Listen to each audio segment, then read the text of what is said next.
ఎట్లా ఎప్పుడన్నా పడ్డా ఎట్లా మీకు? చాలా పడ్డాయి సార్. నేను కారే నడిపిస్తాను సార్, టాక్సీ డ్రైవర్ సార్. నేను నాకు మినిమం ఒక 1 ఇయర్ పైన ఒక 6-7 వేలు ఈ ఫైన్లే కడతా సార్ నేను. మరి మీకు తెలుస్తా ఇక్కడ పలానోళ్ళు కెమెరా పెట్టుకుంటే? అంటే మాకు తెలియదు సార్, వీళ్ళు ఎక్కడో చెట్టలో కూర్చుంటారు, ఆ కెమెరా పెడతారు. మేము ఇంకా అదే 80 స్పీడ్ అని మాకు కూడా తెలుసు సార్.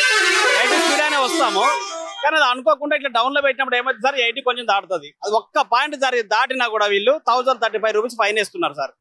ఒక 1 ఇయర్కి వచ్చేసి నేను దాదాపు ఒక 7-8 వేలు గవర్నమెంట్ కే కడుతున్నా సార్.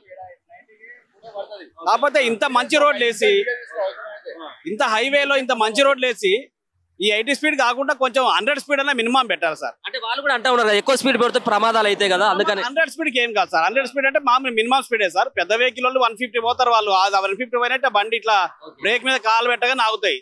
చిన్న బండ్లకైనా 100 స్పీడ్ అంటే మామూలే సార్. అది 80 స్పీడ్ అంటే మరీ చాలా తక్కువ సార్. అది మాకు 80 స్పీడ్ మేము పోకుండా మా కస్టమర్ ఏమంటే పోనీ బాబు పోనీ మాకు అర్జెంట్ ఉంది అంటాడు.